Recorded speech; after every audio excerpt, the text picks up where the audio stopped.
After 10 days lost in the Arizona desert, hope flickered until the SAR crew spotted a faint, wind-smooth shoe print. No fancy tech, just old-school tracking. Flashlights angled low, ground scrutinized like forensic evidence, a relentless push through rattlesnake country and scorching heat. This is the kind of rescue where patience, drive, and raw expertise literally rewrite the odds. Welcome to the Real ResQ Podcast, powered by Vertical Helicast and proudly partnering with Vertical Magazine, where the stories here and the Hangar Z, the Helicopter Podcast, Valor Flight Crew Podcast, and Vertical MRO Podcast are shaping our rotorcraft community. Shout out to our sponsors, Airbus, pioneering sustainable aerospace. Learn more at airbus.com. Metro Aviation, lift humanity to the utmost uncompromising yet sustainable standard of safe transport, period. Visit metroaviation.com to learn more. Precision Aviation Group. Their precision is the key to your performance. Check them out at precisionaviationgroup.com. Ready Bar. One bar equals one meal. Head to getreadybar.com to get yours and use the promo code RESQ10 for 10% off. And if you want to help support this podcast and the search and rescue community, check out therealrescuestore.com. All right, it's time to dive into our next episode. So here are a few fun facts about our next guest. In 2013, he donated a kidney. He will share facts with you that you never thought you'd need. And he came into this world 3 months early, weighing in at only 3 pounds. Let's get into the wild side with Mr. Jeff Love. My name is Jason Quinn. I am United States Coast Guard Rescue Swimmer number 500. These are my rescues and rescues from those of us that put our lives on the line every day so others may live. This is the Real ResQ Podcast.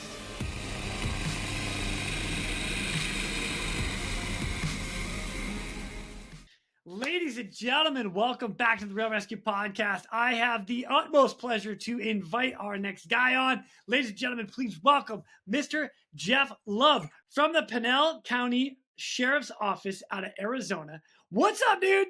What's up, buddy? How's it going, man? Man, it is super good, dude. And I am super pumped you're here. We've only been talking about this for what, like, I don't know, 4 years? Yeah, a little bit. Yep, so I got to give everybody the reason I've been begging you every year. And I'm going to use the word begging because that's every time I see you, you come up with a new story. You're like, oh, bro, this is what happened this year. And I'm like, are you freaking kidding me? How come you're not joining me? Like, so yeah. You and I go to the, Onboard Systems Hoist and Winch conference that they have at the beginning of Verticon every year. It's the weekend before. Yeah. Great conference. We have a blast at it. But every year you come up with new stories. And I still remember the first story you told me, which was a couple of years ago. And I actually literally have it written down. It was because before you got the hoist, you saved some base jumper and had 685 feet of line to go in and pull this kid out. And what is it? No, it was strung out over the cliff face. We were setting up traditional rope systems. Oh my God. Yeah. Oh, it's freaking nuts. Yeah, man. It was all crazy. But here it is. Ready? So I've got the news clip that you sent to me. I'm gonna play it right now. Start with that breaking news, and you won't see video this clear anywhere else. A base jumper stuck in the Superstitions, Air 15, the first news chopper on the scene. And you can see him there on the edge of the cliff. Rescue teams just now able to bring him down. And it's the same team who saved a group of teens in the West Valley earlier today. ABC 15 Steve Kuj is live tonight east of Apache Junction. Steve, this rescue certainly wasn't easy. It took crews about 4 hours to get to this guy. And it was a very close call, but yes, as you said, we can happily report rescuers were just safely able to bring the man down, but they had to be extremely careful with this one, you guys, because one wrong move and somebody could have fallen to their death. Just check our video out here. It is incredible. This part of the Superstition Mountain that they were trapped on is about 600 feet tall. From our Air 15 chopper video, just watch as we zoom in here on the stranded jumper. You can see he's just a tiny speck on the side of the mountain. The Pinal County Sheriff's Office says the man hiked up the mountain with some friends. When they got to the top, a few of them used parachutes to jump off and float down to the bottom. After two of them did it safely, I'm told this guy went for it. The problem he had, though, with his parachute, he had packed it backwards. The man has a cell phone on him and told rescuers his chute was supposed to deploy and pull him away from the side of the mountain, but instead he slammed back into the hard rock face of it. Rescuers say he should have plummeted to the ground and died right there, but lucky for him, the wind pushed him into a crevice. Steve, rescuers are now treating this man for just a minor injury to his ankle, but the overall consensus out here near the Superstition Mountains is that this guy is extremely lucky that he wasn't more badly injured. Bro, oh my God. I still remember. What?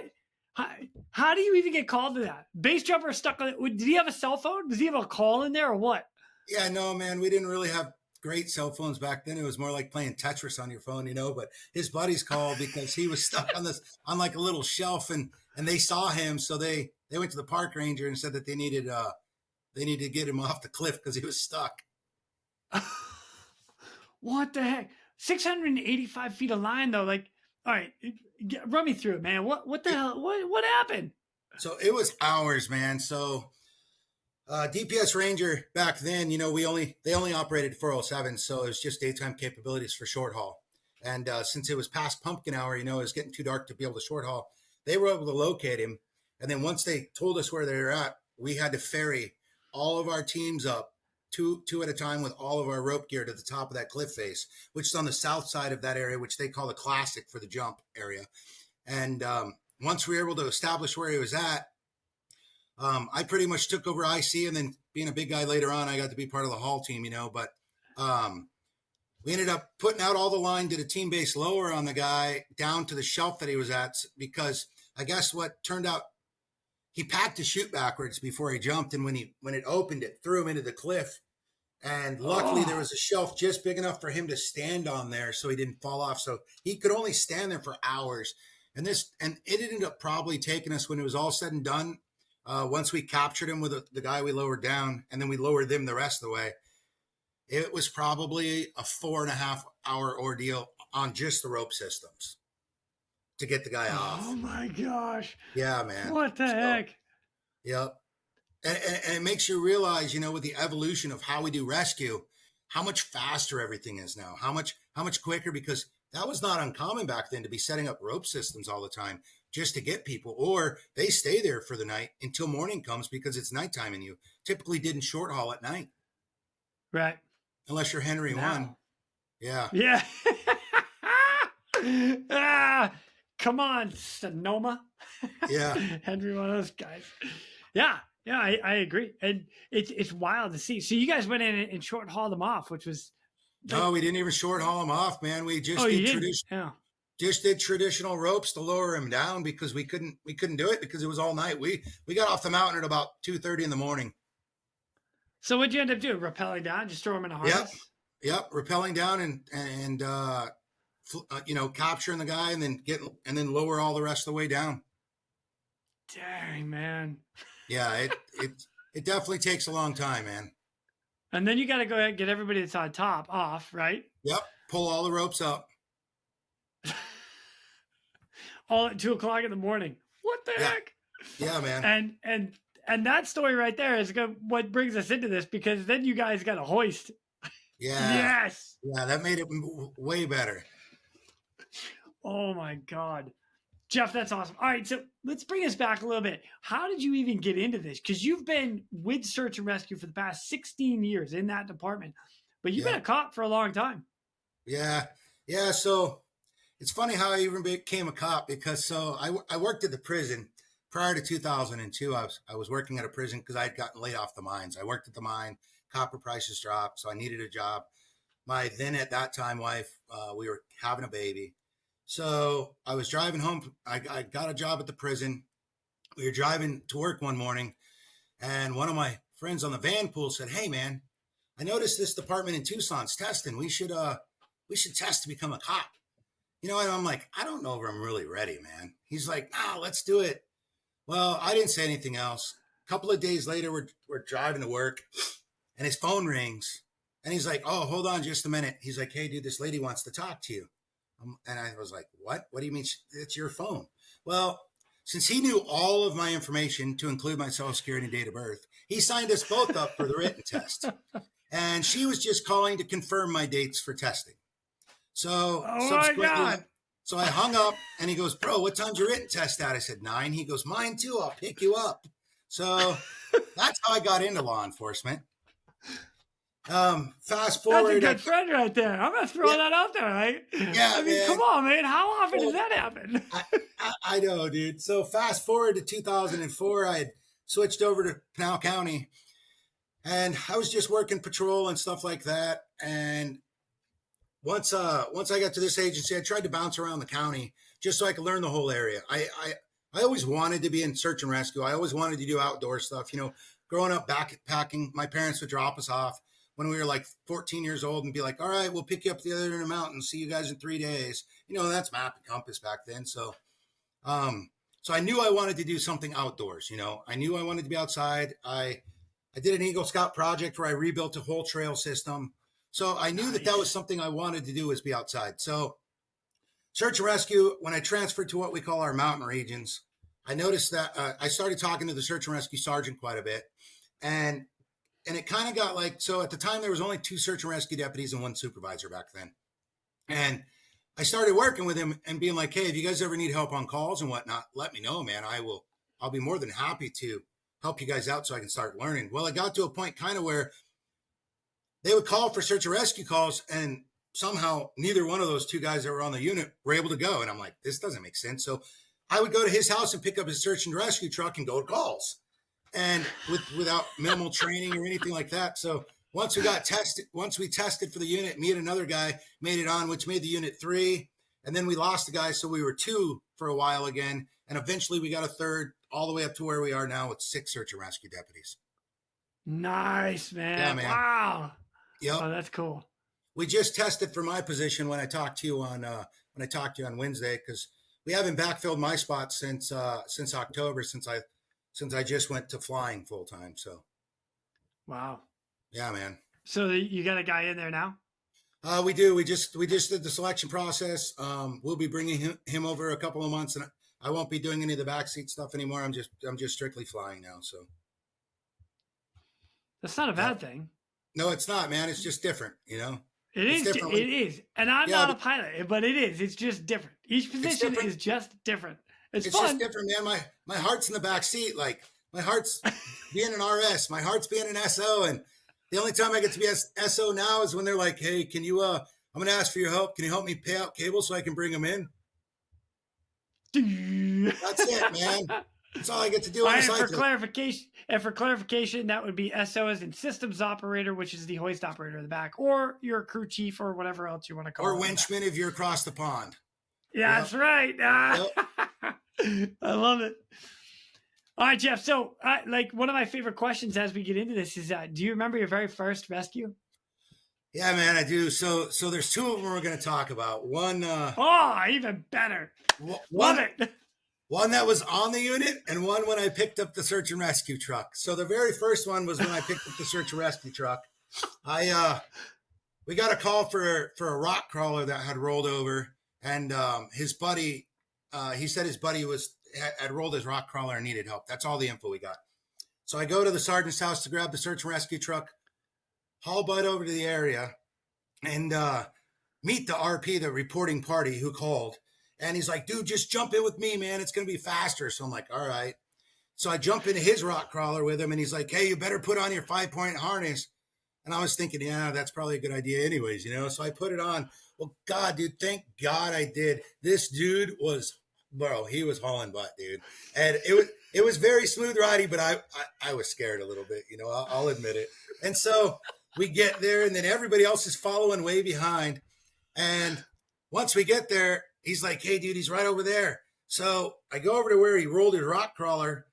Well, he rolled it, but the roll cage was across his chest right here. And you could see where it was indented into his chest, and he was still alive and talking to us.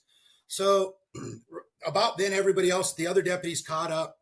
And it's funny because one of the other deputies that went with me to this call is now my sergeant on search and rescue. So it makes it even funnier, you know.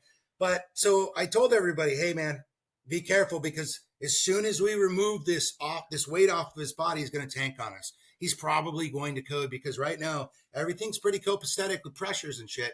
It's holding for sure. I said, but as soon as we get this off, be ready, because he's going to tank. So we all got on the rock crawler and we were able to push it off and roll it down the canyon. And as soon as we did, man, and we got him up, he coded on us.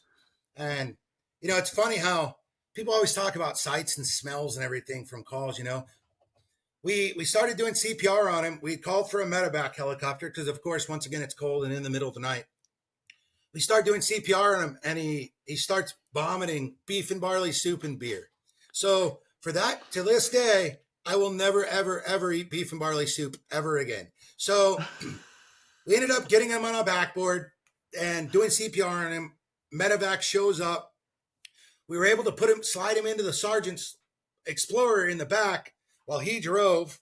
And I noticed he was a little hurt. For somehow the sergeant looked hurt, but I didn't know what happened to him. And I'll get to that in a minute. So I told him, hey, dude, you drive. You're not moving very quick. So we're still doing CPR on this guy. We end up finally getting up the mountain on this mine road to the medevac. He codes again on us. We're doing CPR again on him. And he starts vomiting again everywhere. And the flight nurse, dude, she was great. She was like, just get him in the helicopter. We have to get out of here. I was like, thank God, because if this guy passes away, I don't have to do that part of the report because he'll be at a hospital by that point, you know?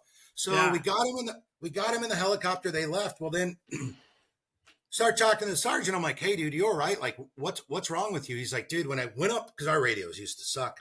When I went up to the top of the mountain to try to get cell phone or radio reception, he's like, dude, I fell like 14 feet. I'm like, what? I'm like, you all right? He's like, dude, I'm just kind of hurting. Well, we were just talking about this a couple weeks ago when we brought this call back up. He ended up lacerating his lung, lacerating his spleen, and broke a couple of ribs when he fell. But he worked that whole call with us, sitting there doing CPR and everything. And I'm like, dude, I had no idea you were that hurt, man. So what the? Yeah. Holy good Lord. Yep.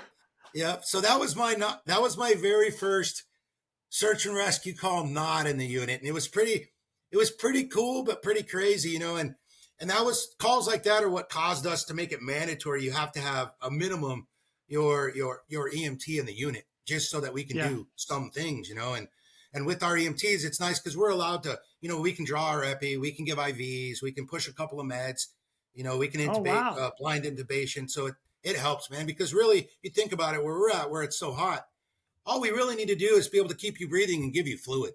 Like if you have pain, it's going to hurt, but we're going to get you out of here. So, that's cool. And I know you guys have just started doing some of the ice bath stuff too, like bringing the ice component. Yeah, man, right? we learned that from your podcast with Travis County. So amazing. The big Yeti ice chest, we take that with 3 or 4 water bottles in there, one of those cold blankets, an IV bag, and then full of ice with a tarp in a pocket on the outside, so we can make like that little boat and submerge them real quick to throw them in the bird. And that was all because of your show, buddy. Yep, that was your show. Yeah, but I can't even take even an ounce of credit for that. That's all them. I just hit record and let you guys all listen to it. Yeah, man, but you brought it out there. It's just it's an amazing idea, and I love the fact that it's like this is what I love about our community so much too, is we share the knowledge and other people get to benefit from what we've learned. It's just cool. Absolutely. So yeah, man, so true. I'm actually pretty impressed that you guys are allowed to do some of the extra stuff beyond EMT, including like the medication stuff, blind intubation. That's really. Yeah, man, we're just we're using those eye gels, which I think we've only ever had to use a total of like maybe we've only ever had to do it twice. I think now a couple of parachuters and then another guy who really it wasn't going to help him no matter what. So gotcha. Right on. Yeah, man. Keeping an airway open. I mean, that's all that matters. If you can do that, that's a big one. So correct. Right yep. And then with the epi being able to draw it, it helps a lot versus having to use having to use the EpiPens because those expire so quickly. Right. And a vial of epinephrine, when you can just draw it and give it IM, it's only $15 for a vial versus $300 for a pen. So yeah. And with the amount of bees we have and stuff out here, we always have to have it. So dang, anaphylaxis. Let's get it down. It's real. Yes, it's it real, is. man. Yes, it is. And when you're out in the middle of nowhere, it's amazing how like you're like, what are we gonna do? So you know what? Can I do a side story? Yeah, let's hear it. So my daughter and I, so my wife, my 3 daughters, we're out hiking around, and we're out in California. We're out this canyon. It's called Fern Canyon, and a beautiful hike out there. But we're coming out of the back end, and there was a bee that got into her jacket or into her sweatshirt, like the hood of her sweatshirt. And we all saw it go in. She's like kind of flipped it away. We all thought it left. We're like, what the heck? Well, all of a sudden she's like, and she got stung. Well, then the bee flew away. And I mean, we're like an hour drive to get someplace. We're on the coast, no cell service. There is a call box, but the call box is at least a half mile up the road. We still have probably a quarter mile to walk to the truck. But I literally watched the anaphylaxis go up her neck and stop. Like her body just went and held it in place. Man. Dude, it was insane. I'm like, and then as medic side of it, I'm going through every scenario of like what could happen. Who am I gonna call? Coast Guard. I'm gonna have to get the Coast Guard up here to hoist somebody down, and they're not leaving without me. Hell no. And then everything worked out. We went back to the truck, drove back, and she was totally fine. But the anaphylaxis, kind of circle back to you guys.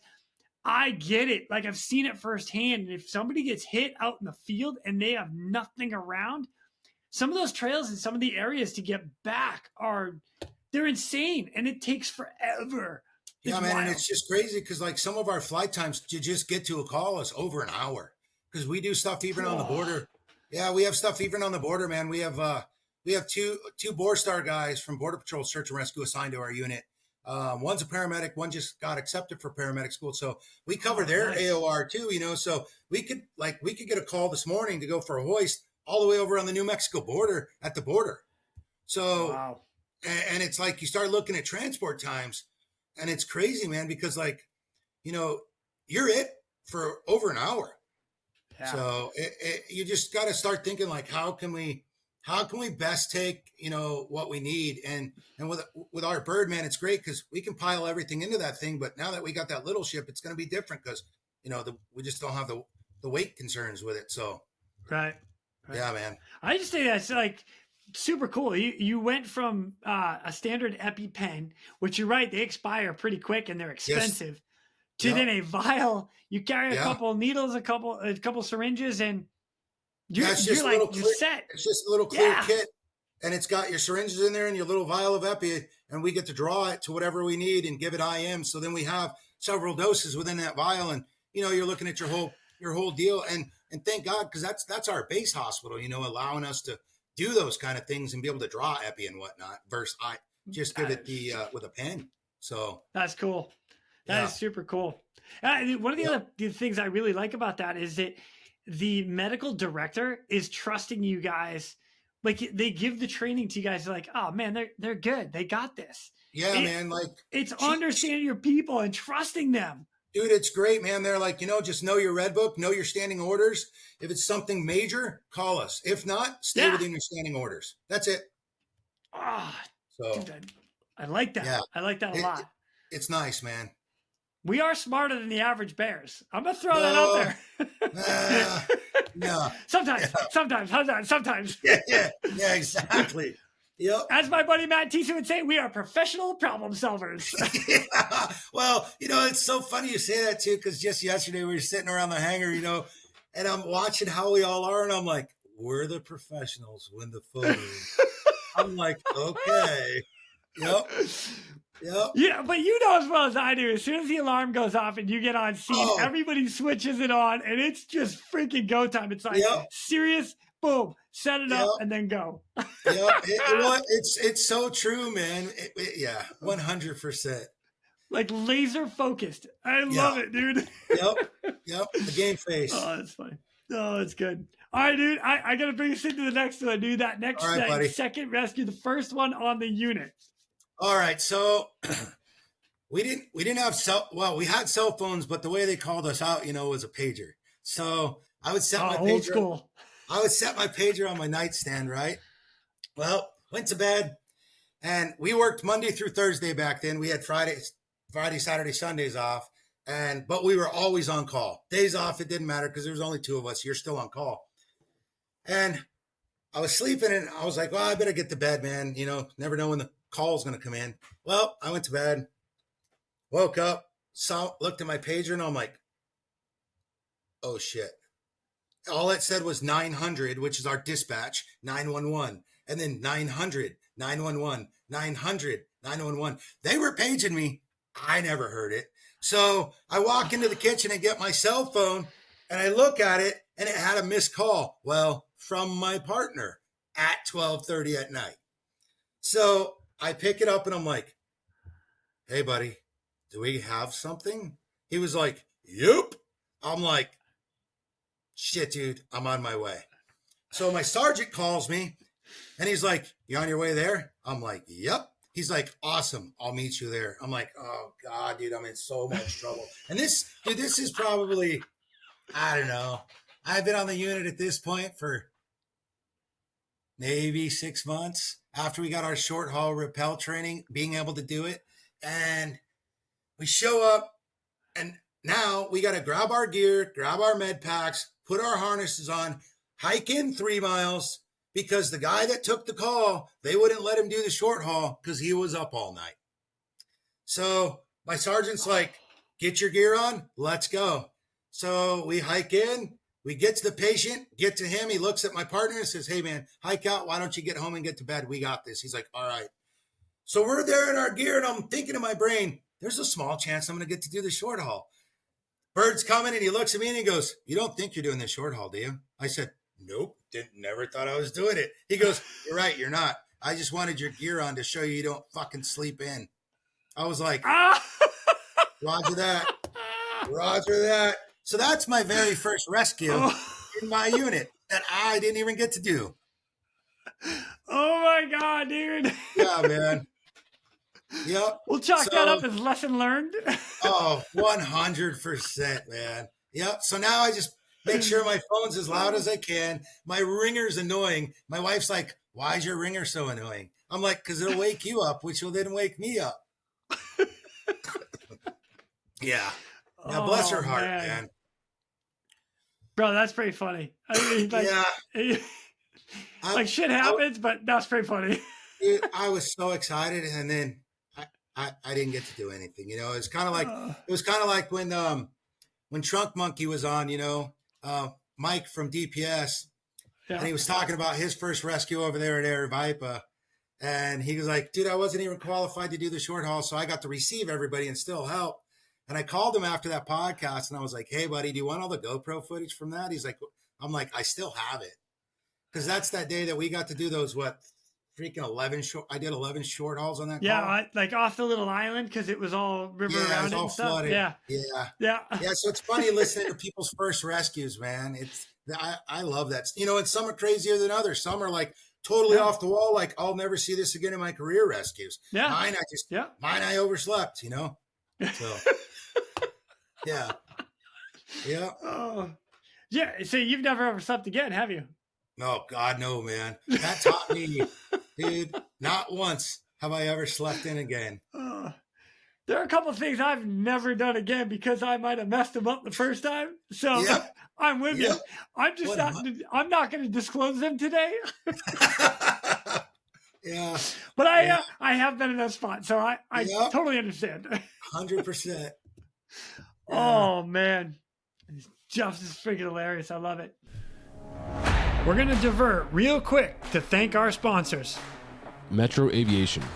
Metro Aviation, the world's largest family-owned aeromedical operator, offers comprehensive aircraft services with 140-plus aircraft in over 25 states.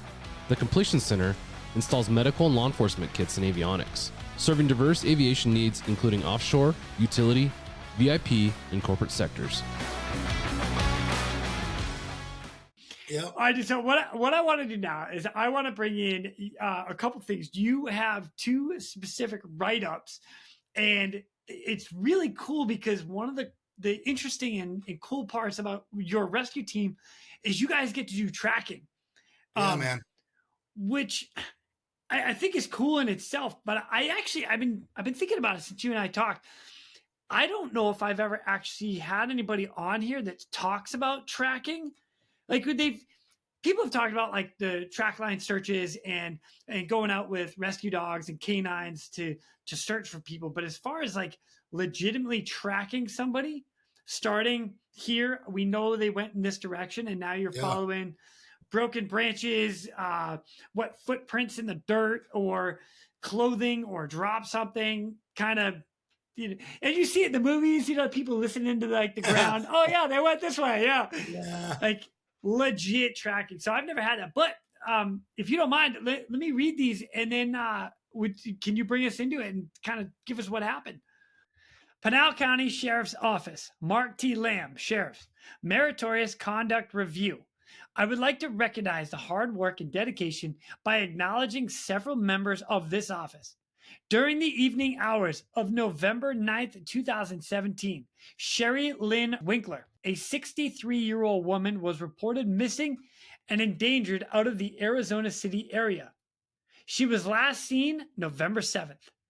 7 days after reported missing, a local farmer located Sherry's vehicle south of Silver Bell Estates, approximately 4 miles into Pima County.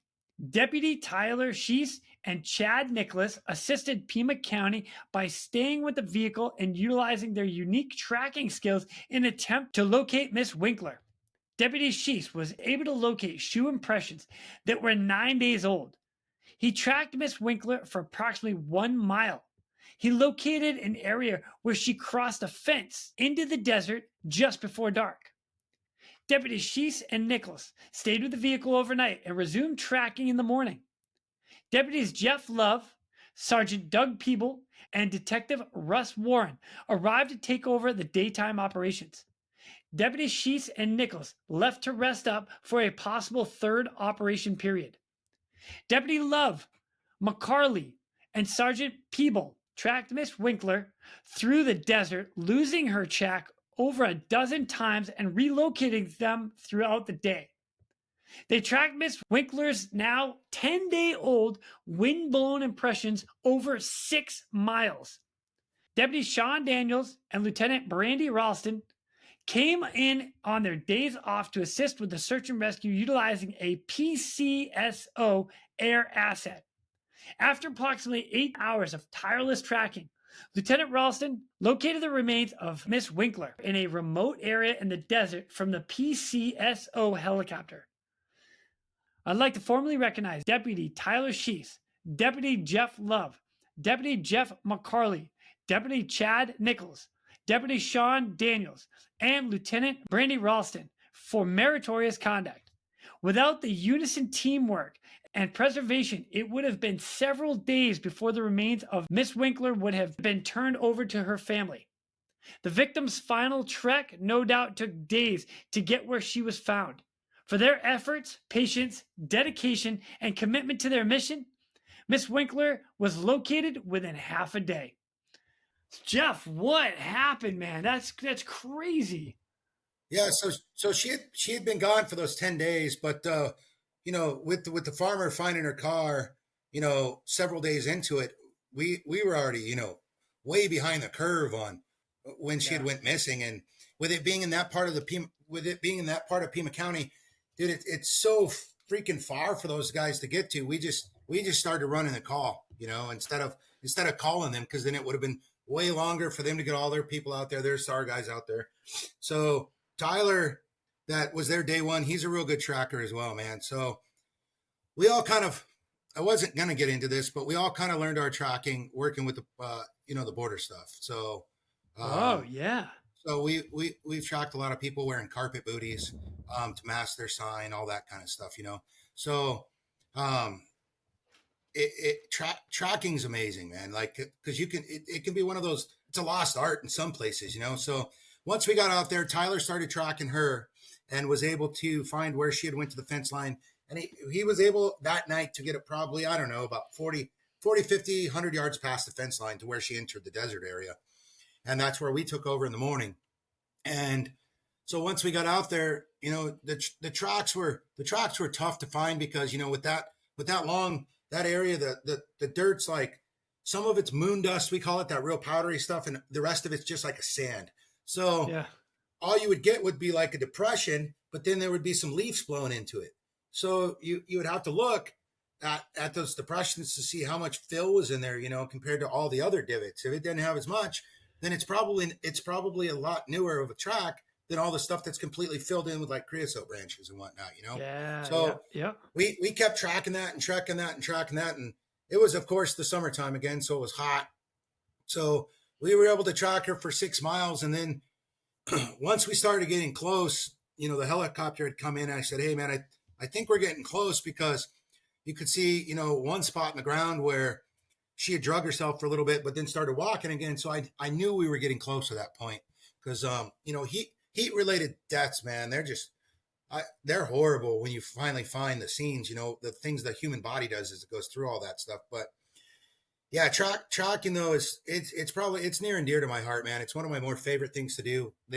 My nickname on the squad for tracking, they call me Sacagawea, you know, like the Indian in the Cupboard movie where they're like, hey, which way do you think they went? And she's like, that way. How do you know? Because he's right there, you know? So, but I think tracking's fun, man. It's super rewarding. And because it's one of those things where it's like, it's a huge prize at the end of it. You know, you put in all this hard work, just following the minute little things, either a piece of hair stuck in a branch or a broken twig or whatever the case may be. And your final reward, you know, is the person that you catch, you know, which is great. And I used to run a tracking dog as well. I had a hound dog for several years on search and rescue. That's cool. So it was a great combination having a dog plus tracking. So tracking's amazing. You know, it's one of those things that I don't think enough people utilize it, or they don't have the patience to be able to do it, you know, which is weird. Because, you know, like I'm a little bit on the spectrum. So it's funny that I have the patience. I have the patience to be able to do that. Thanks for letting us know. That's great. Yeah, man, not a problem. So tracking's one of those things I don't think's utilized enough, buddy. Agreed. And like I said, I think you're the first person to come on here and really talk about it. And if it's cool, let me get into this next right up, because you did another tracking incident where it again earned you another great little letter. So let me read this one. Pinal County Sheriff's Office, Mark T. Lamb, Sheriff. Subject, life-saving award. On September 5th, 2018 at approximately 0900, Ralph Dawson, 89, of Saddlebrook community was involved in a verbal argument with his wife. Ralph left his residence in Saddlebrook and walked to a secluded area in the desert in an effort to succumb to the elements. Patrol, Saddlebrook Patrol, DOC K-9 Team, PCSO Air, Tucson PD Air, and PCSO SAR searched for Mr. Dawson throughout the neighborhood. By all witness accounts, Mr. Dawson had trouble checking his mail with the use of a cane or a walker in front of his residence. Witnesses say it would be unlikely for Mr. Dawson would be far from his residence. After nightfall and exhausting the above resources, Deputy Nichols, acting as incident commander, made the determination along with Deputy Sheese and Deputy Love to check one final yet unlikely area before going into a segmented search area. Deputy Love and Deputy Sheese checked the entrance of Charlotte Gap, approximately 1.5 miles from Mr. Dawson's residence. Deputy Love and Sheese found an unusual clue on this 4x4 trail, which was conclusive that had located evidence of Mr. Dawson's path.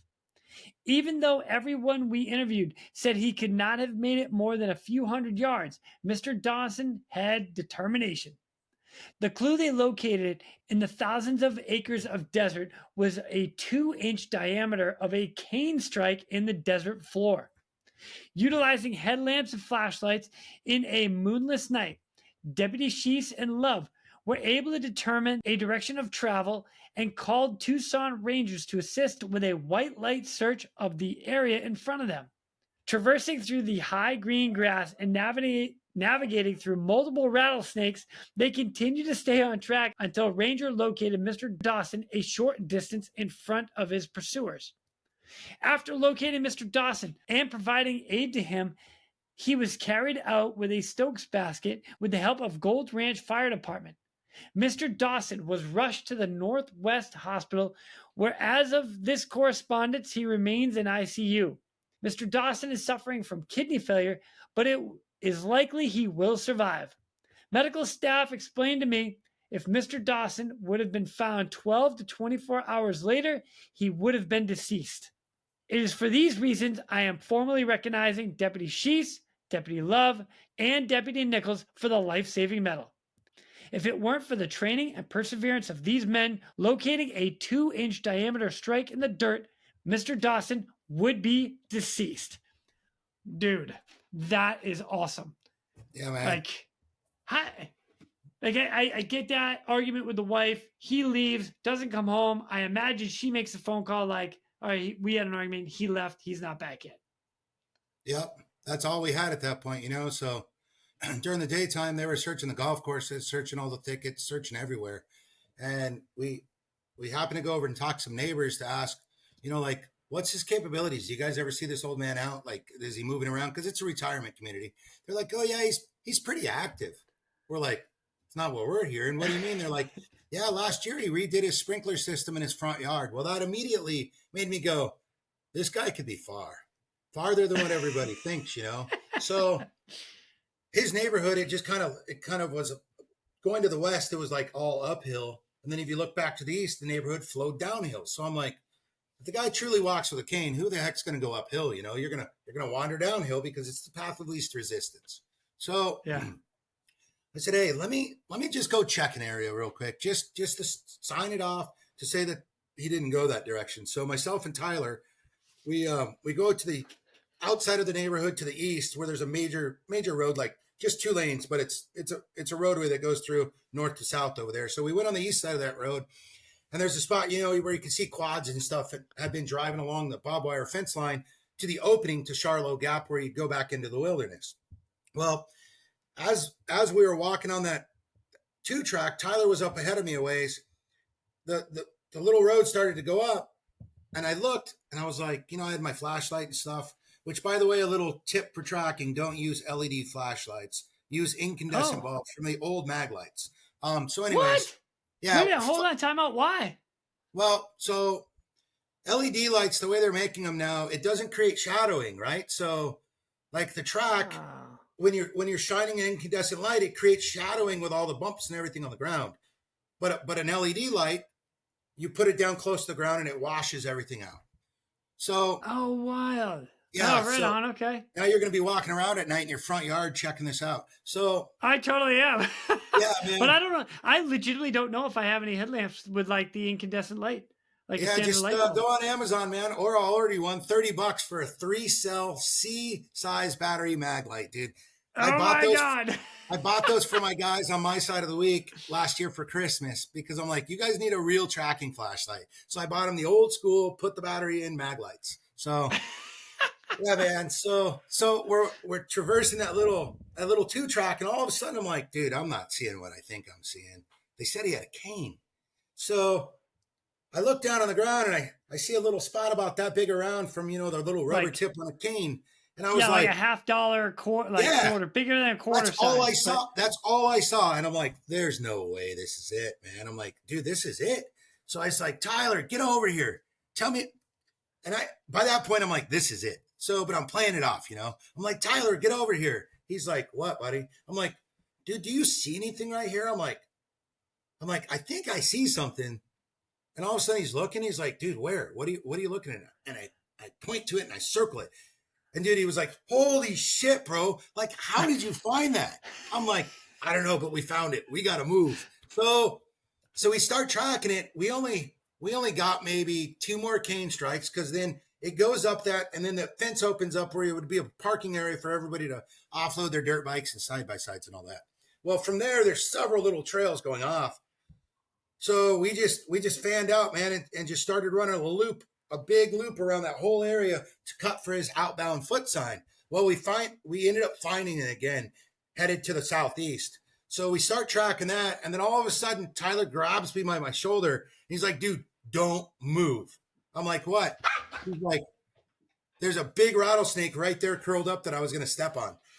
So I was like, buddy. So I gave him a big old hug. I'm like, dude, you saved my life, bro. So he ends up helping that snake to another life, and we continue tracking. And we get to a point, ranger comes, they're using their spotlight, they're searching, and about a ridge over from us, they're like, hey, we think we have your guy.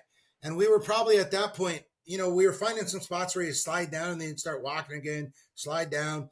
And by that point, we were probably maybe an eighth of a mile from him that we had tracked him already, and we're about an eighth of a mile from making it to him. When they found him, man, we just ran. And we were able to make contact with him. He was on a real steep dirt embankment where he just slid down kind of under these trees. And we were able to look. It was cool, man. Like tracking's cool. Hoisting's cool because, like, it's cool. But, like, tracking somebody out. And, dude, when you find them at the end, especially when they're still alive, and if they're not, it's closure, but especially when they're still alive, it's just like, wow, man. Like, we did this with just old school techniques, like old school stuff. Like that's primitive shit. So that is pretty impressive. I gotta tell you, like, I personally have never done it. So yeah, man, I don't even know where to begin, but wow. So what do you say when you get to the guy? So I'm like, hey, how are you doing? He's like, I'm doing all right. And I'm like, okay. I'm like, what's your plan here, buddy? He's like, I'm going to lay here and die. I'm like, not tonight, you're not. And so it was so steep. He was so just out of it, just so like just physically drained. They all went up with Golden Ranch Fire to grab a Stokes basket to help carry him down. And I just sat down next to him, man. And we just started talking. And, he was like, I'm just tired. My wife, he was telling me how his wife needs 100% constant care. And he's like, dude, I just can't do it anymore. I'm done. I can't. I'm wore out. I'm like, well, buddy, there's a lot more to life than just laying here and dying. I'm like, I promise that's not the way you want to go. Like, you don't want to succumb to the elements as your final death, buddy. And he was at a point though where he just didn't care. So, we started talking about the little things in life, like, hey, what's your favorite kind of ice cream? And he told me it was chocolate.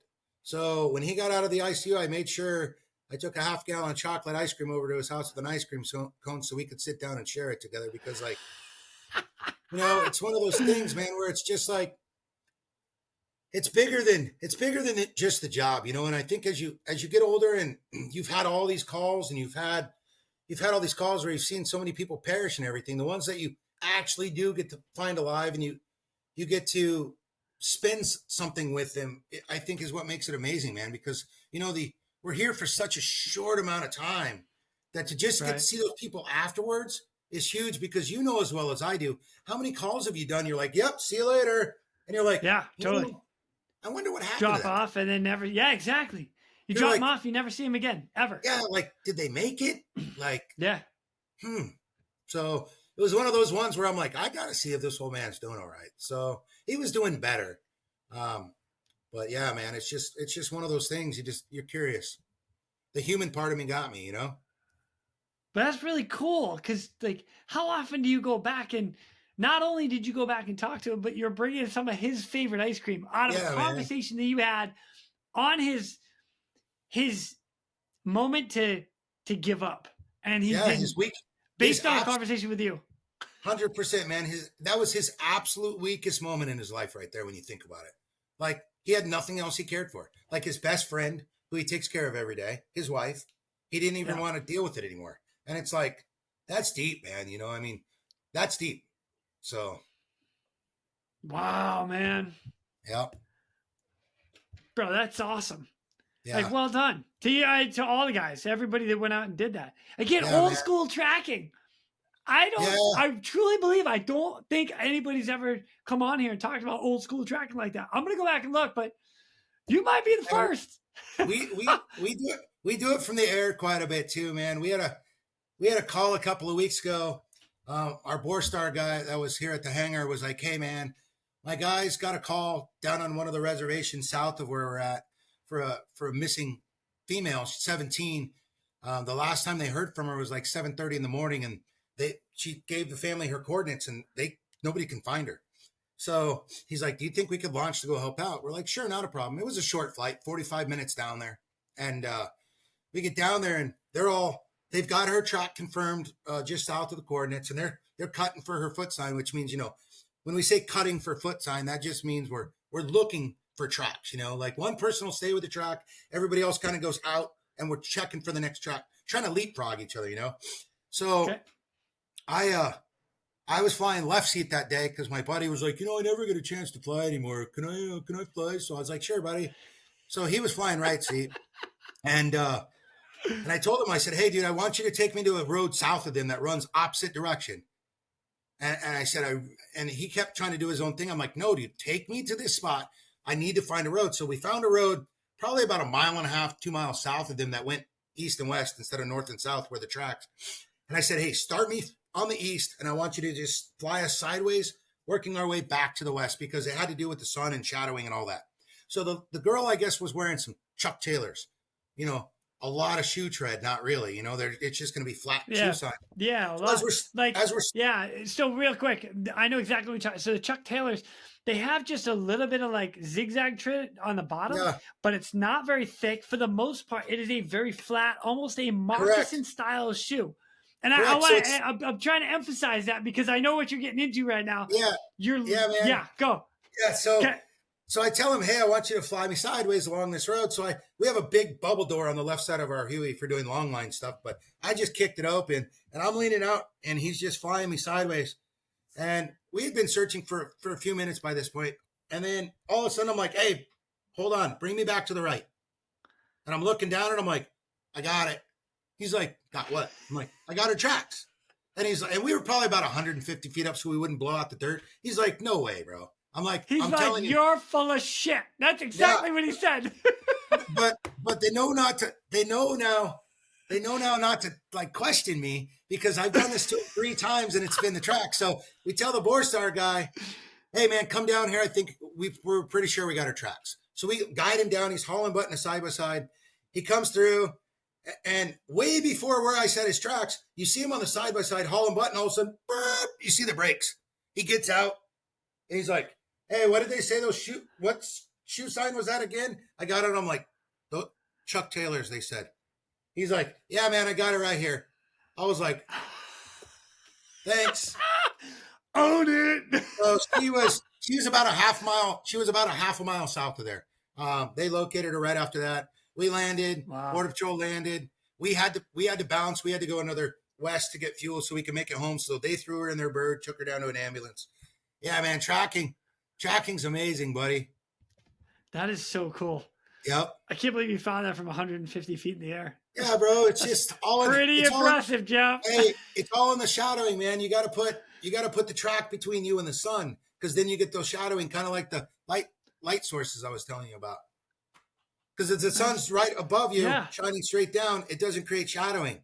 So if the sun's to the west, you want to be to the east of where you think the tracks would be. Vice versa. If it's morning, you want to be on the west side of where you think the tracks will be, because then it creates the shadows. I just need to come hang out with you for an extended amount of time. Yeah, that's it, buddy. Like, yep. We'll teach you. I don't know if my wife will give me like the hall pass for like a month, but I can ask. I can always ask. Hey, babe. Hey, look at this gift I got you. Yeah, right. I'm leaving for 1 month. You get Hallmark movies and reading books and silence. Amazing. Yep. That's it, man. Yeah, she would look at me sideways. She'd be like, yeah, no. Yep, totally. Bro, well done, man. Yeah, good on you guys. Man. Thank you for sharing those. That's awesome. Yeah, no problem. We're going to divert real quick to thank our sponsors. Precision Aviation Group. Mission-critical operators and fleet managers rely on Precision Aviation Group as a worldwide leading rotor and fixed-wing MRO provider. PAG provides tip-to-tail solutions in 4 MRO segments: avionics, components, engines, And manufacturing DER services. A single point of contact gives you access to over 150 million in inventory. Globally, 24/7. Just call 800-537-2778. Precision Aviation Group. Others sell parts. We sell support. I want to bring you to another one that you and I briefly talked about. There's another news clipping. This happened like 13 years ago, and the news. Well, let me just play it right now. And we have even more breaking news right now. The wreckage of a plane crash is burning on the side of the Superstition Mountains east of Phoenix. Right now, it is just not clear what kind of plane went down in this area. There are no immediate reports of any missing commercial aircraft, but you can see that fireball in the footage right there. Rescue crews are having a really tough time getting to the crash site because of all of the rugged terrain they're having to deal with. We will certainly be following this story and bring you any updates as the information becomes available. Okay, so one of the interesting parts about this, and they talk about it in the news clip, is that there were no flights that they knew were out and around, and all of a sudden there's a crash. Yeah, what man. happened?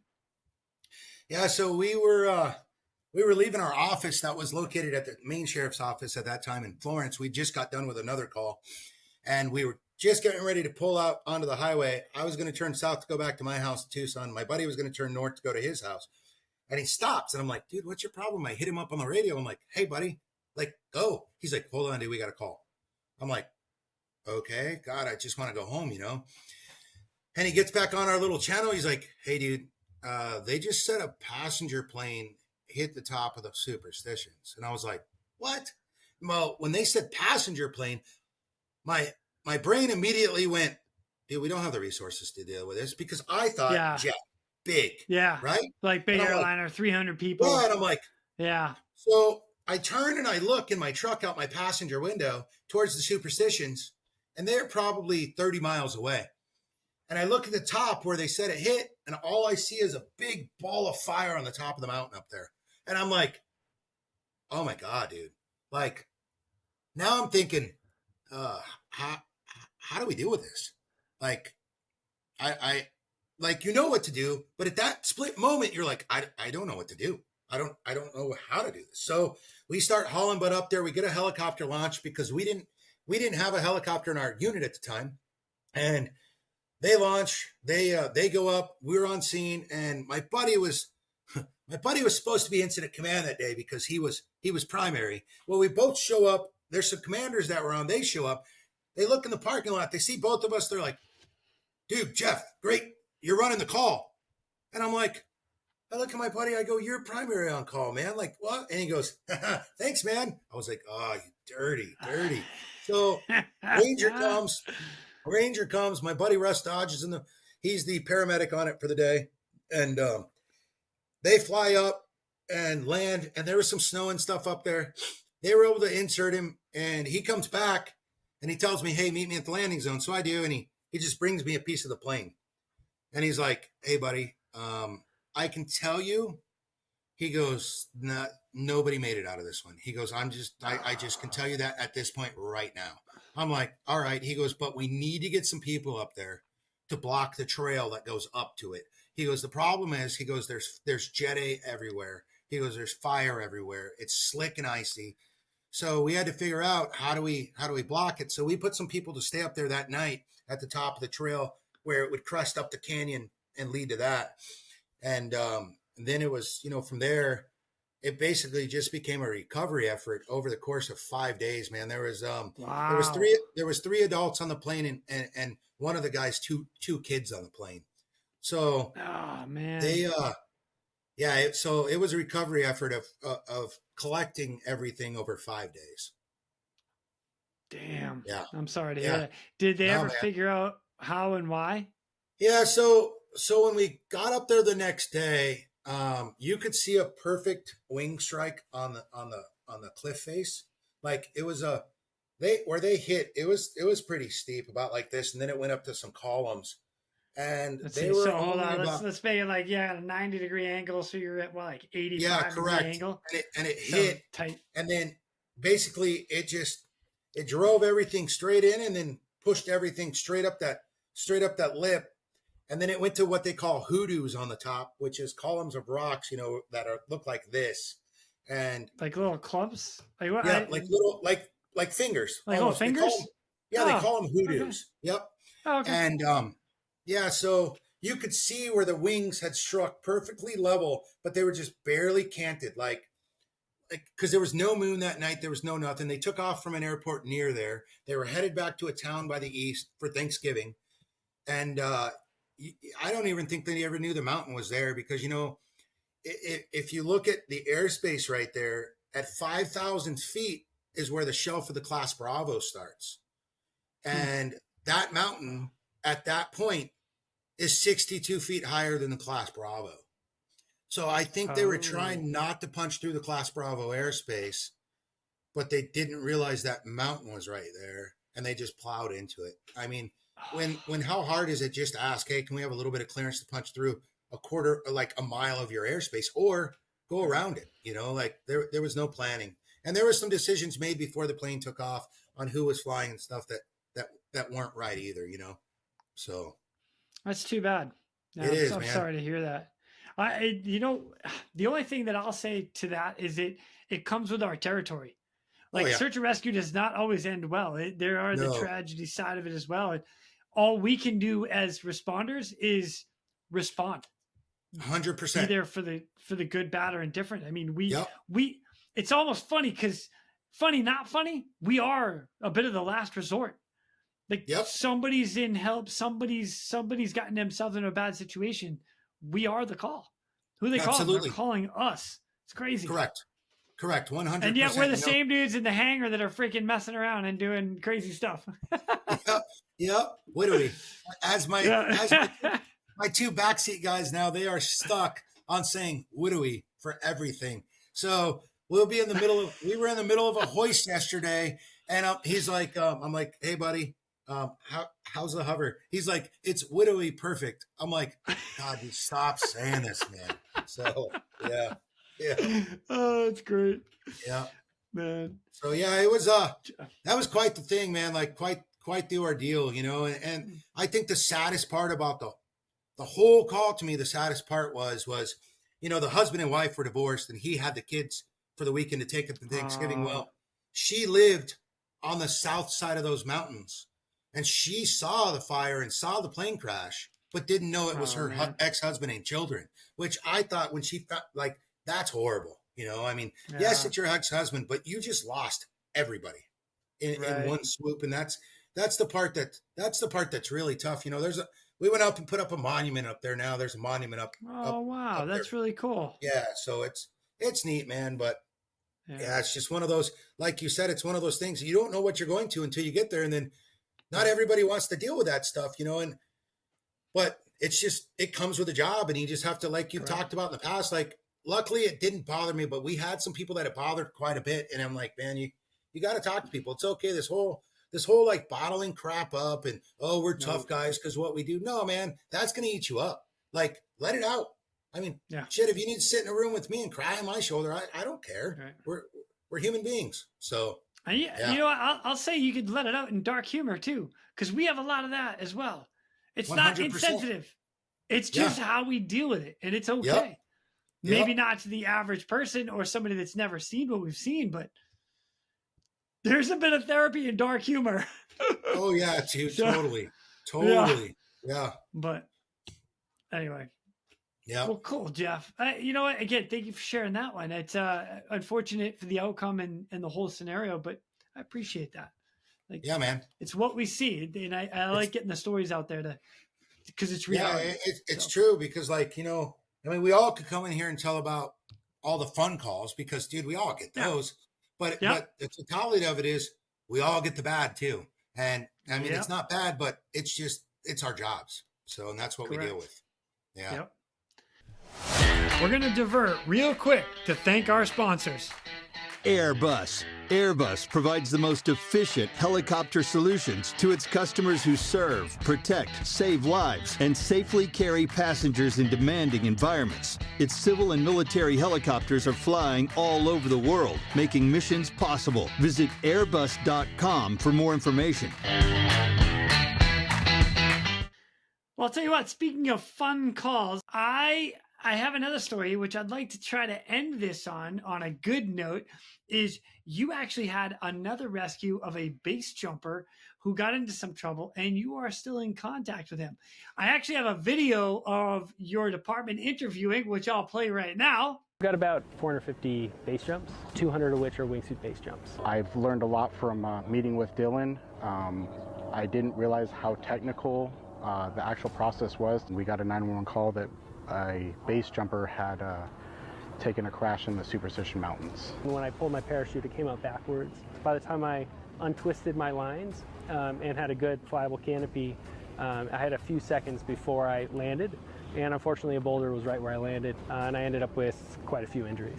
I got a concussion because I hit the boulder head on with the top of my head. Fortunately, I had an impact-rated helmet, which is critical. So I'm telling all my friends they got to switch over to impact-rated. The helmet saved my life. It's rewarding. It's probably one of the best things I've been able to do as a career in law enforcement is the search and rescue aspect. People are always happy to see you when you get there. Pinal County's Sheriff's Office has quite a spectacular search and rescue team. So let's just try not to take advantage of it. Jeff, Yeah, what happened? Holy cow. Yeah, so we had launched on a call. I was the hoist operator that day, the SO, the winchman, whatever you want to call it, wherever you're from. And we had just got done with a broken ankle call, broken leg call, just around the mountain. So we were leaving and we were flying, headed back to base, and we had just barely left that other call. And my buddy up front, I hear him say, hold on. And he's on the phone with dispatch. And he's like, hey, turn that way. Because our lieutenant was sitting up front with him. So he was letting him fly around, back to base. So as he starts to turn, he starts coming around the mountain. And he goes, hey, and he hangs up. He's like, hey, dude, we just got a call for a base jumper that just crashed in. And I was like, all right. I'm like, cool. So it was pretty spectacular because he called in, and from the time he dialed 911 to the time that we were on scene was 10 minutes. But from the time we got the call to on scene was 3 minutes. Wow. So he lucked out. So we didn't know what we had. We just knew a base jumper had crashed because his friends had called in and said, hey, our buddy just crashed into the bottom of the mountain. So we come around the mountain and we're looking, and all of a sudden we're like, hey, there, we got him there. And we come over top and we're hovering, and I'm standing out on the skid looking down at him. I'm like, I think this guy perished, man. Like I don't see anything. Like there's no movement, but we got to get some people down there. All of a sudden, then we saw his hand move, and we were like, oh crap, he's alive, dude. So we immediately did our checklist real quick and got right into it. We lowered two guys down, two RSs, and they started treating him. We went down, landed at the LZ. We're just sitting there waiting. It seemed like, I don't know, man. I thought we were sitting down there idling for like 20 minutes because I kept asking them, hey, how much longer do you guys need? How much longer do you guys need? And I guess it was only 12 minutes we were down there, So wow. we go back up. We go back up, and we were able to recover him. They put him in a PEP, brought him out, and he was severely damaged. He's had 9 surgeries so far. Holy smoke! Wow. Yeah, man. He had a double. He had a double pneumothorax. If it would have been much longer, I don't know honestly if Dylan would have made it, man, with the amount of injuries he had and all the internal stuff as well. But yeah, he's kicking, man. He's alive. He's well. We had him down. I put on a conference every year. So I wanted him to come speak, man, because I was curious. Like, I want everybody to hear the victim side of what they went through. So we weren't that educated on base jumpers either up until this point. We were like, oh, they stand at the top, throw a rock off. They're like, yep, we can make it. Well, come to find out, that's not what they do. He came and he walked us through and did a PowerPoint and did this entire spiel of what they do.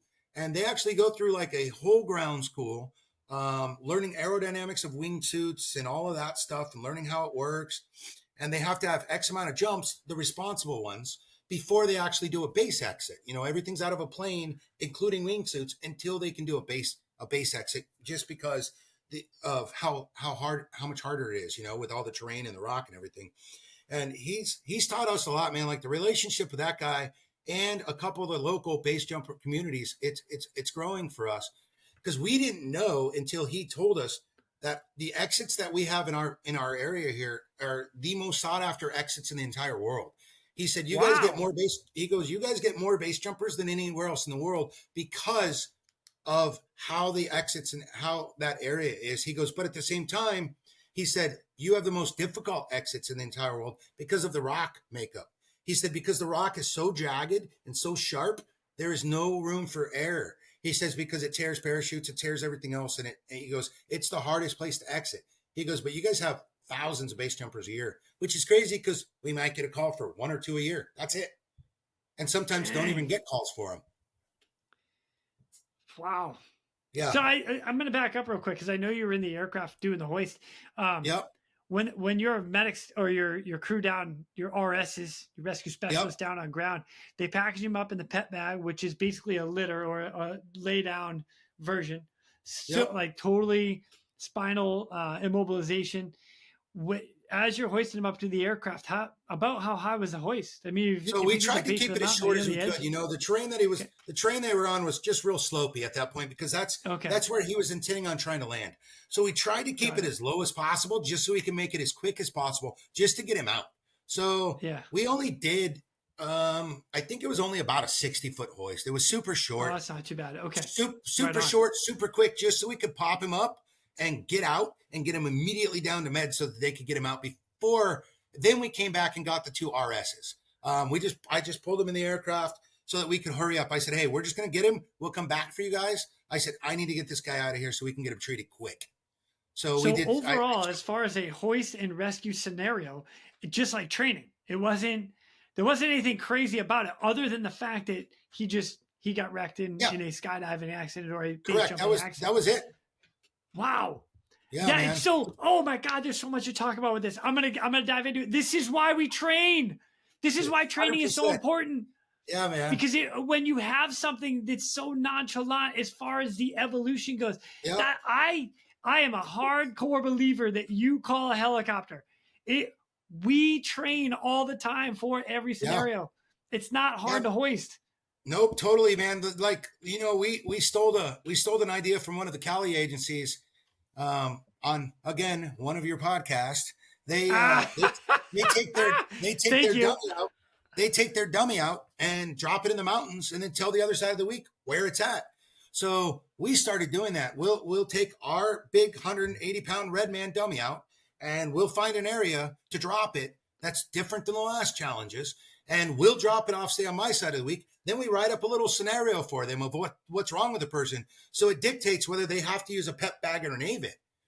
And then that's great. We tell them what's wrong, and we just leave them a set of coordinates. They go in and recover it, and then sometime throughout their week, they pick somewhere to go put it and the scenario where how to recover it, and because it's different each time. It's not the same areas, you know. Like anybody who chooses to train at like an airport, you're not helping yourself, man. Like the only time we ever train at the airport is to learn a new discipline at the very beginning. Beyond that, the airport doesn't exist. Like it doesn't exist. Nobody gets anything from it. We try to get into the tall trees. We try to go to cliffs. We try to go to mountains. We never use the same place twice because you're only building muscle memory and you're not developing yourself at all. Like you've said before, you try to create this bubble around people, right? And you want that bubble so that as stuff's coming in, they're like, oh man, it's no big deal. I've already got that floating around in here. I've seen it before. So that it's no big deal to them, because then if it's something they've already seen, it just bounces off. Like you create this big, like, hey, I've seen this, not a big deal. And you just try to get that bubble even bigger and bigger in their brain. So they're like, the helmet fires are mitigated. Everything goes away because they're like, dude, it's just another hoist, man. Like it's not a big deal. The only thing that ever changes outside of a hoist evolution is environmental. That's it. Yeah, it's just environmental because everything else is procedural. We know what we're going to do. We're going to run through our checklist. We lower you the same time. We raise you up the same way every time. So it's always just procedural. It's what affects it outside of that. Yeah. So Man, you are preaching to the choir. Let it ride. Yeah. Can I get an amen? Yeah. Yep. So it's the same thing. That's awesome. And it's not, God, I hate to say this because I don't want people to know this, but it's not hard. It's just not. You have to train though, because if you train all the time, you're like, it's easy. Right. So yeah, it's kind of funny. Like I had the New Hampshire Fish and Game guys on with me here, and one of their resources is the National Guard, but they don't utilize them. And I know there's other aspects of it, and I don't want to get into it because I'm not part of the agency. But those National Guard guys would come in and be like, "Yeah, we got this. Yeah, we train for this all the time. We practice for this all the time. It's easy for them." But that's it though. It's like the outsiders that look at helicopter and some guy hanging dangling out of it. You're like, "Oh my God, that's so dangerous." Actually, it's way more dangerous to try to hike him out for the next 6 hours with an 8-man team than it would be to hoist him out in You just hit the nail on the head right there. We had a paraglider a couple of weeks ago burn in from about 60 feet high, and he had a compound femur fracture that was open, and it was not a difficult area. He was in like a thick area of trees, but they just couldn't get to him on the ground. Well, I was able to land and set down near him, but the problem was to get to him, it had a bunch of washes. So we get everything out.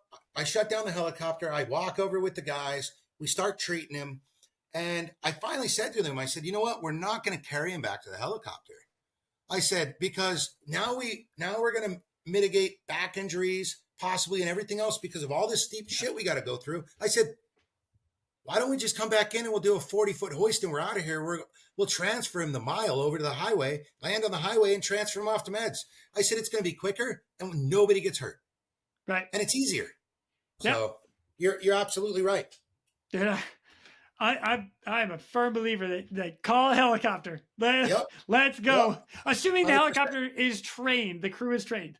But if they know what they're doing, easy. Yep. So sorry. But back to Dylan, to that guy in particular, your base jumper, great save, good job. I hope he's still jumping today. I do understand that from that you got invited to his wedding. Is that accurate?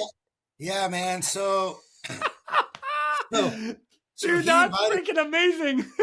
Yeah, you always ask about awards and life-saving awards and stuff like that, man.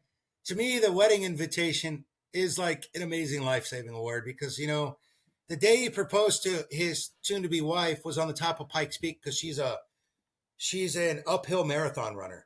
And she's sponsored by the shoe companies and stuff and runs all over the world. So he sends me the video of he proposing to her, and I was like, buddy, man.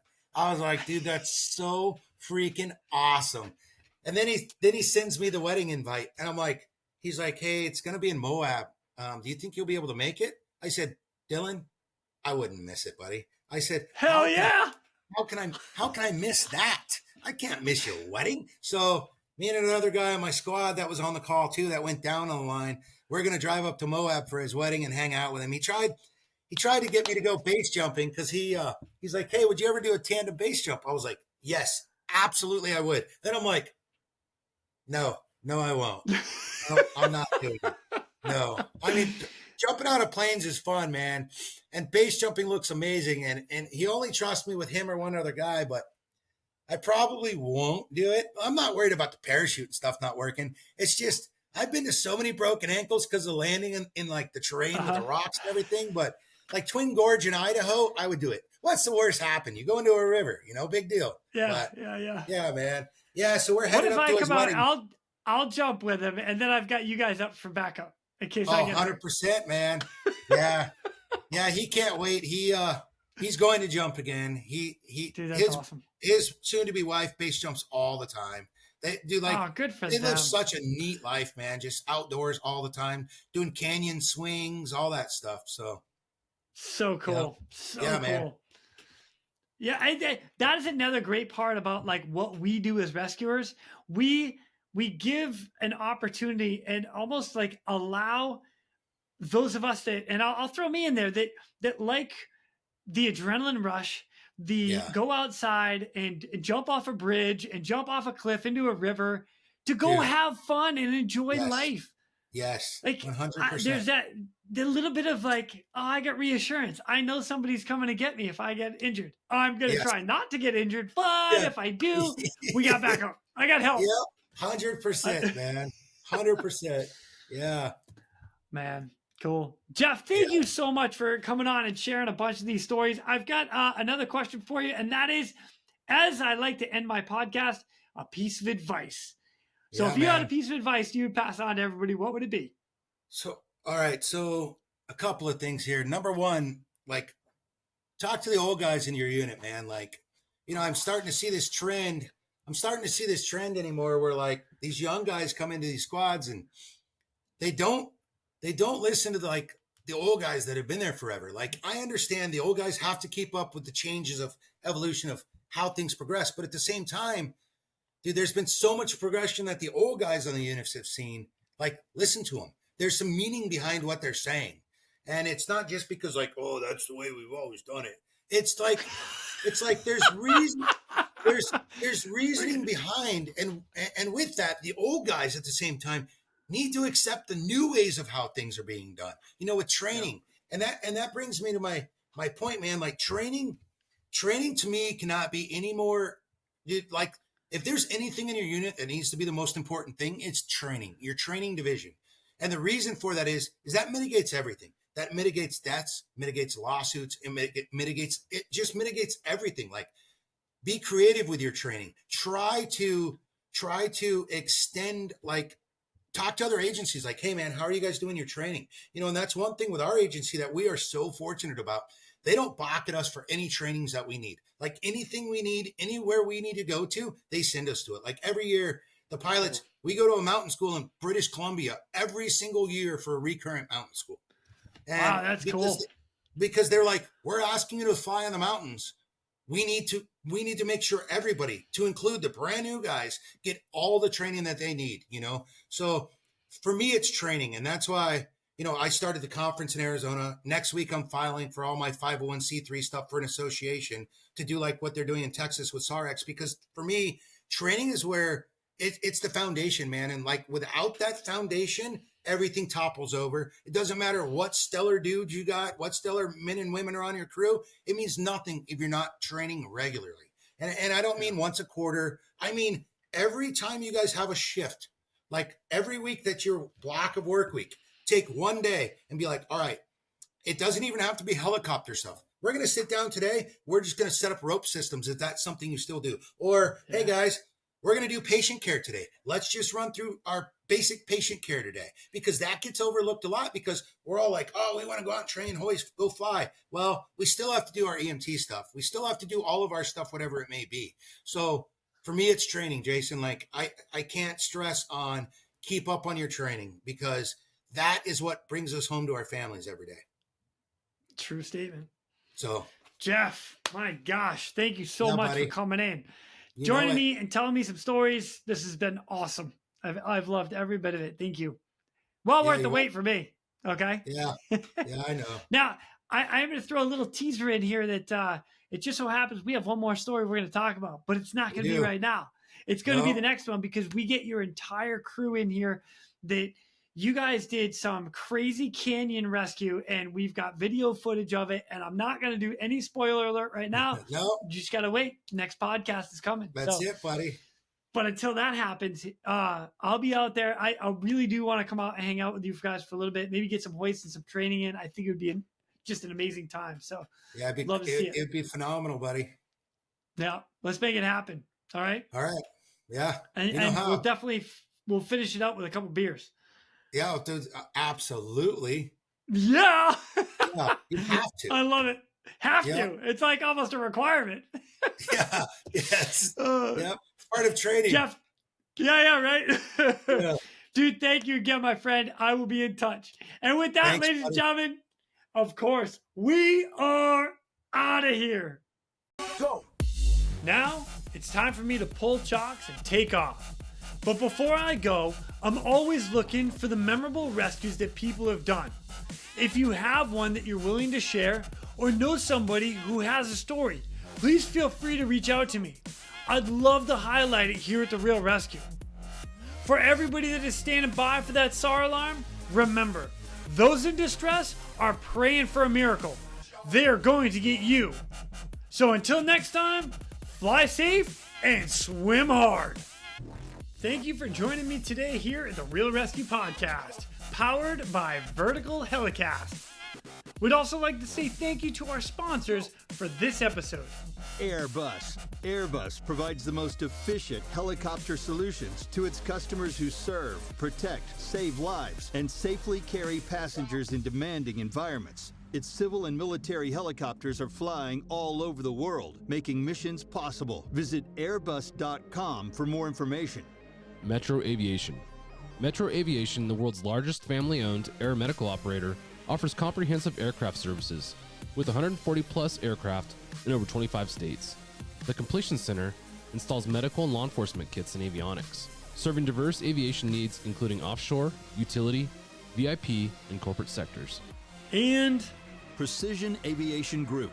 Mission-critical operators and fleet managers rely on Precision Aviation Group as a worldwide leading rotor and fixed-wing MRO provider. PAG provides tip-to-tail solutions in 4 MRO segments: avionics, components, engines, and manufacturing DER services. A single point of contact gives you access to over 150 million in inventory. Globally 24/7. Just call 800-537-2778. Precision Aviation Group.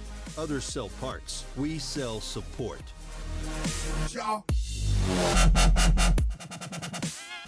Man, that was an awesome episode of the Real ResQ Podcast. The only thing that make it better was if it was Commander. How you doing, sir?